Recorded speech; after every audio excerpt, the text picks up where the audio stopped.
이혼 도장을 찍은 지 고작 7일이었습니다. 현숙 가명 61세은 떨리는 손으로 현관문 비밀번호를 바꿨습니다. 1234에서 낯선 6자리로. 그것이 새 출발이라 믿었습니다. 그러나 이튿날 새벽 5시 40분 쿵쿵쿵. 야, 문 열어. 여기가 누구 집인데? 내 아들이 산 집이야, 이 집은. 시어머니 봉순의 목소리가 복도를 가득 채웠습니다. 현숙은 숨을 죽인 채 현관 앞에 섰습니다. 손이 떨렸습니다. 이혼 후 처음으로 아닌 30년 만에 처음으로 이 집이 자신의 것임을 증명해야 했습니다. 그리고 경찰이 도착했을 때 봉순 할머니는 무릎을 꿇고 소리 없이 울었습니다. 그 눈물 속에는 현숙도 30년간 전혀 몰랐던 진실이 숨어 있었습니다. 하지만 이후 드러난 진실은 모두를 무너뜨렸다. 현숙이라는 여자.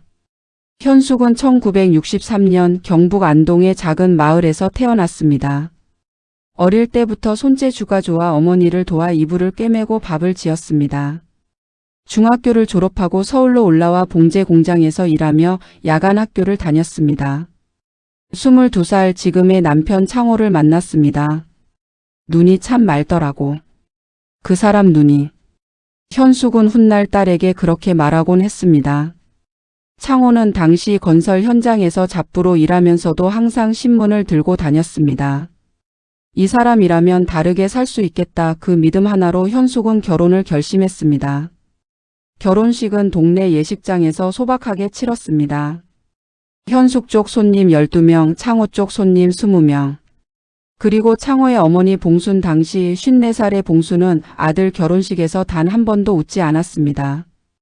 우리 창호는 더 좋은 데서 왔어야 하는데. 봉순이 하객들에게 속삭이는 말을 현숙은 우연히 들었습니다. 그 말이 가슴에 박혔습니다. 하지만 현숙은 이를 악물었습니다. 두고 보자. 내가 잘 살면 된다. 30년의 집. 두 사람은 서울 노원구 작은 빌라에서 신혼을 시작했습니다. 첫 해는 행복했습니다. 창호는 건설 현장 일을 계속했고 현숙은 인근 식당에서 오전 파트타임을 뛰었습니다. 이듬해 딸 지영 가명이 태어났고 3년 뒤 아들 재홍 가명이 태어났습니다. 그런데 봉순이 들어왔습니다. 시아버지가 뇌졸중으로 쓰러지면서 봉순이 아들 집으로 들어온 것은 재원이 돌을 갓 넘겼을 때였습니다. 잠깐만이라고 했던 그 잠깐이 이듬해도 그 다음 해도 계속됐습니다. 잠깐만요, 어머니. 짐은 제가 치울게요. 됐어. 내가 할게. 며느리가 정리하면 어디 있는지 몰라서 못 찾아. 현숙의 손이 봉순에게 닿을 수 있는 공간은 없었습니다. 부엌도 거실도 청소도 봉순은 현숙이 하면 다시 했습니다.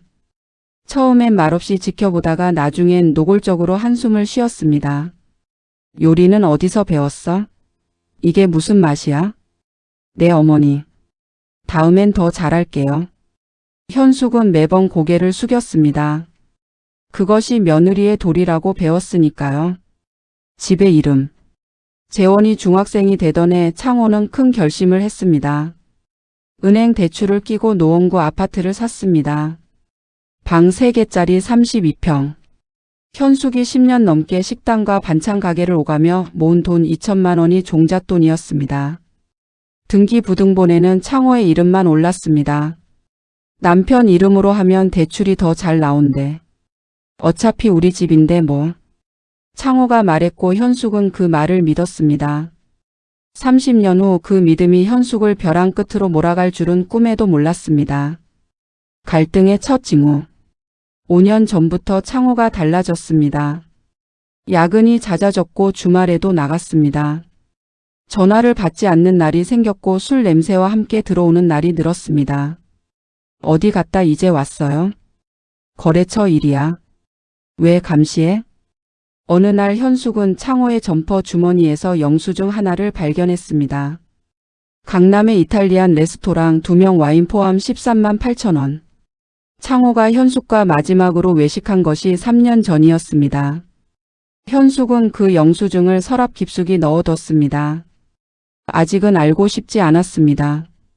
아들 재원의 대입이 코앞이었으니까요. 그리고 재원이 대학에 합격한 날 밤 창호는 처음으로 집에 들어오지 않았습니다. 복선 봉순 할머니는 그날 밤 새벽 2시까지 창문을 바라보았습니다.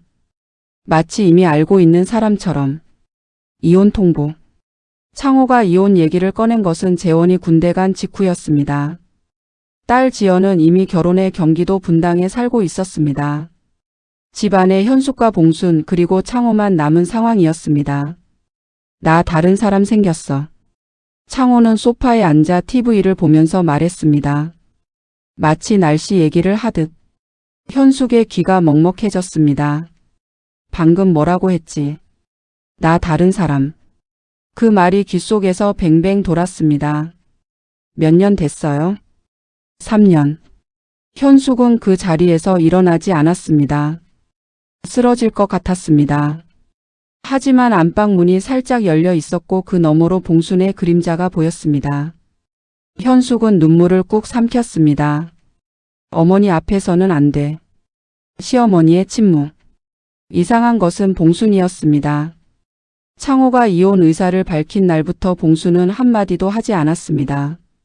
창호를 나무라지도 현숙을 위로하지도 않았습니다. 그저 하루 종일 방에 앉아 TV 불교 방송을 틀어놓고 목탁 소리를 들었습니다. 어머니 진짜 이렇게 두실 거예요? 아드님이 이러는데. 봉순은 대답하지 않았습니다.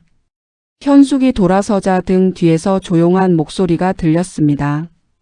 현숙아 미안하다. 현숙은 그 말을 듣지 못한 척 방에서 나왔습니다. 들으면 더 힘들 것 같았으니까요. 재산 문제. 변호사 사무실에서 현숙은 처음으로 법적 현실을 마주했습니다. 아파트 등기가 남편 단독 명의시군요. 이혼 시 재산 분할 청구는 가능합니다만 남편 측에서 기여도를 다투면 소송이 길어질 수 있습니다. 현숙은 말문이 막혔습니다. 내 돈 2천만 원이 들어간 집. 내가 30년 동안 반찬 팔고 식당 일해서 유지한 집. 그런데 내 이름이 없다는 게 이렇게나 무서운 일이었습니다. 합의로 처리하면 어떻게 돼요? 남편이 집을 넘기거나 현금 보상을 하거나 둘 중 하나입니다. 창호는 집을 팔겠다고 했습니다. 반반 나누자고. 그 말을 들은 봉순이 처음으로 입을 열었습니다. 그 집은 못 팔아. 방 안이 조용해졌습니다. 봉순의 목소리는 낮고 단호했습니다. 왜요 어머니? 창호가 물었습니다. 그냥 못 팔아. 그건 안 돼. 봉순은 더 이상 말하지 않았습니다. 하지만 눈빛은 전혀 달랐습니다. 공포에 가까운 눈빛이었습니다. 이혼 후 7일. 협의 이혼이 성립되었습니다. 현숙은 아파트를 받았습니다. 창호는 예금과 퇴직금을 가져갔습니다. 불공평했지만 소송을 계속할 기력이 없었습니다. 봉수는 어디로 가야 했습니다. 창호가 새 여자와 살 곳을 마련한다고 했으니까요. 딸 지연에게 가거나 요양원에 가거나. 그런데 봉순이 짐을 싸지 않았습니다. 어머니 저번에 말씀드린 것처럼 이번 주 안으로 나가셔야 해요. 봉수는 현숙을 보지도 않고 밥을 먹었습니다. 그리고 이혼 7일째 밤 현숙은 비밀번호를 바꿨습니다. 새벽 5시 40분. 쿵쿵쿵쿵쿵쿵. 문 두드리는 소리가 복도를 채웠습니다. 현숙은 벌떡 일어나 시계를 봤습니다. 새벽 5시 40분. 야, 문 열어. 비밀번호가 왜 바뀌었어? 내가 못 들어오게 하려고. 봉순의 목소리였습니다. 아니, 봉순의 목소리가 아니었습니다. 현숙이 30년 동안 들어온 그 낮고 조심스러운 봉순이 아니었습니다. 공황 상태에 빠진 사람처럼 울부짖고 있었습니다. 어머니 제발 목소리 낮춰요. 이웃 주민들이. 이웃이 뭐가 중요해. 이 집은 내 아들이 산 집이야. 내가 맘대로 비밀번호를 바꿔. 현숙이 문을 열었습니다. 봉수는 보따리 2개를 들고 서 있었습니다. 어제 저녁에 짐을 싸서 나갔던 봉순이 밤새 어딘가에 있다가 새벽에 돌아온 것이었습니다. 어디 갔다 오셨어요? 그게 내 상관이야? 들어갈게. 봉순이 밀고 들어오려 했습니다. 현숙은 문을 잡았습니다. 안 됩니다, 어머니. 뭐, 이 집 등기는 제 이름이에요. 이혼 합의서에 명시됐어요. 어머니께서 여기 거주하실 권리는 없습니다. 봉순의 얼굴이 무너졌습니다. 경찰 도착. 이웃이 신고를 했는지 10분 만에 경찰관 2명이 왔습니다.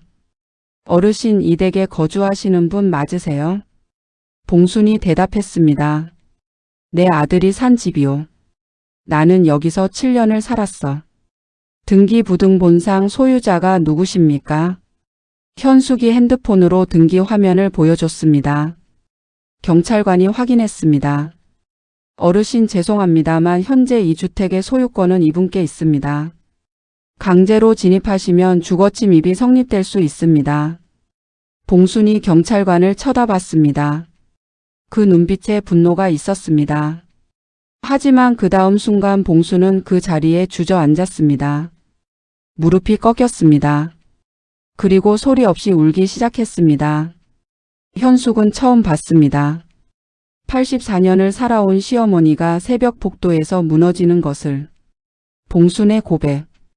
경찰이 돌아간 뒤 현숙은 봉순을 일으켜 집 안으로 들였습니다. 쫓아낼 수가 없었습니다. 무릎을 꺾고 우는 노인을 새벽 복도에 둘 수는 없었습니다. 차를 끓였습니다. 둘은 마주 앉았습니다. 어머니 왜 이러세요? 진짜 이유가 뭐예요? 봉순이 찻잔을 두 손으로 감쌌습니다. 한참 침묵하다가 입을 열었습니다. 이 집 원래 내 돈으로 산 거야. 현숙의 심장이 내려앉았습니다. 네?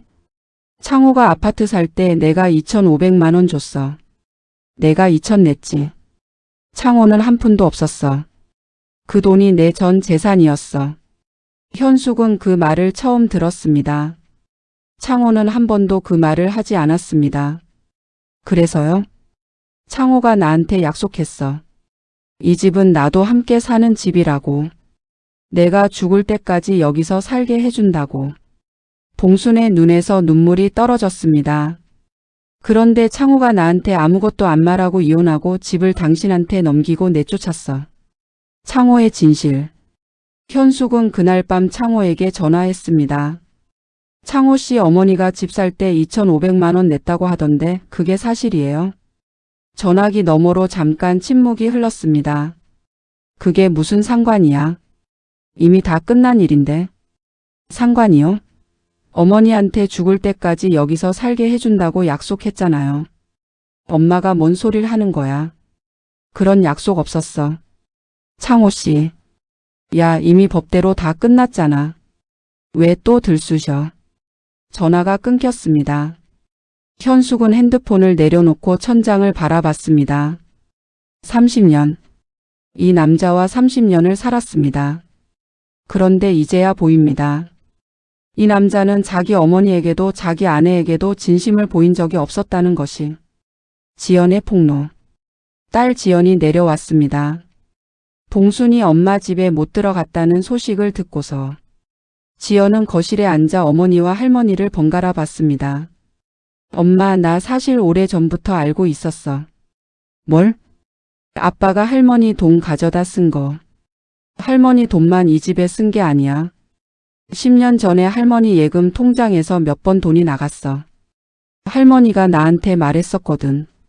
봉순이 고개를 숙였습니다. 할머니 왜 아빠한테 아무 말 안 하셨어요? 봉순이 조용히 대답했습니다. 내 아들인데. 내가 줄 수 있으면 주는 거지. 지연의 눈에 눈물이 고였습니다. 할머니는 아빠한테 다 줬는데 아빠는 할머니한테 아무것도 안 줬네. 방 안이 조용해졌습니다. 현숙이 무너지다. 그날 밤 현숙은 혼자 욕실에 들어가 물을 틀었습니다. 샤워기 소리에 묻히게 하고 싶었습니다. 30년이 한꺼번에 밀려왔습니다. 시어머니가 싫었습니다. 며느리 무시하고 부엌주인 노릇하고 아들만 감싸던 그 여자가. 그런데 그 여자도 속았습니다. 자기 아들에게.